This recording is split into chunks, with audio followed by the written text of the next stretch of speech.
Ladies and gentlemen, the very word secrecy is repugnant in a free and open society, and we are, as a people, inherently and historically opposed to secret societies, to secret oaths, and to secret proceedings. We decided long ago that the dangers of excessive and unwarranted concealment of pertinent facts far outweighed the dangers which are cited to justify it. Even today, there is little value in opposing the threat of a closed society by imitating its arbitrary restrictions. Even today, there is little value in ensuring the survival of our nation if our traditions do not survive with it. And there is very grave danger that an announced need for increased security will be seized upon by those anxious to expand its meaning to the very limits of official censorship and concealment. That I do not intend to permit to the extent that it's in my control. And no official of my administration, whether his rank is high or low, civilian or military, should interpret my words here tonight as an excuse to censor the news, to stifle dissent, to cover up our mistakes, or to withhold from the press and the public the facts they deserve to know.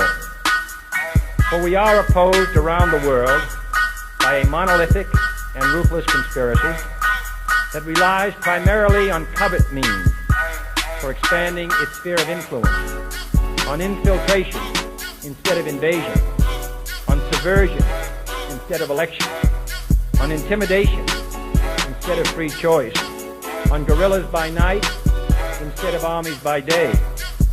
It is a system which has conscripted vast human and material resources into the building of a tightly knit, highly efficient machine that combines military, diplomatic, intelligence, economic, scientific, and political operations.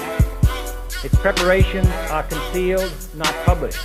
Its mistakes are buried, not headlined. Its dissenters are silenced, not praised.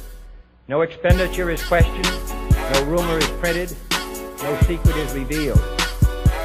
No president should fear public scrutiny of his program, for from that scrutiny comes understanding, and from that understanding comes support or opposition, and both are necessary.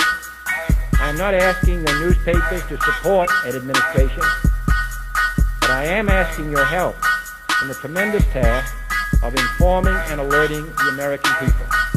For I have complete confidence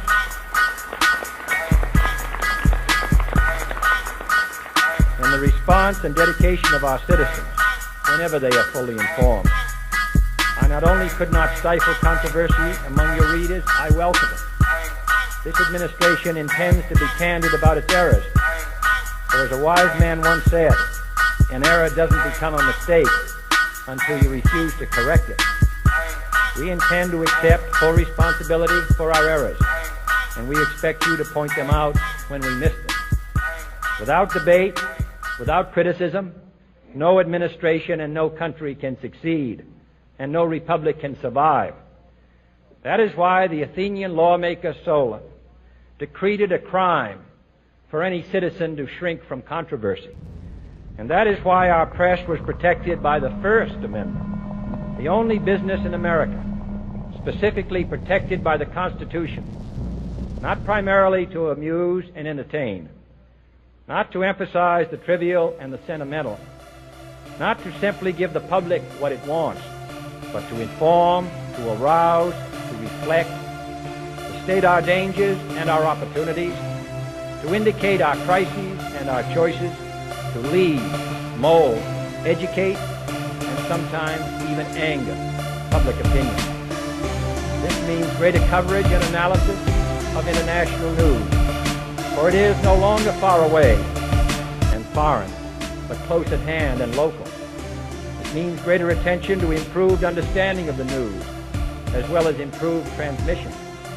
And it means, finally, that government at all levels must meet its obligation to provide you with the fullest possible information outside the narrowest limits of national security. And so it is to the printing press, to the recorder of man's deeds, the keeper of his conscience, the courier of his news, that we look for strength and assistance, confident that with your help, man will be what he was born to be, free and independent.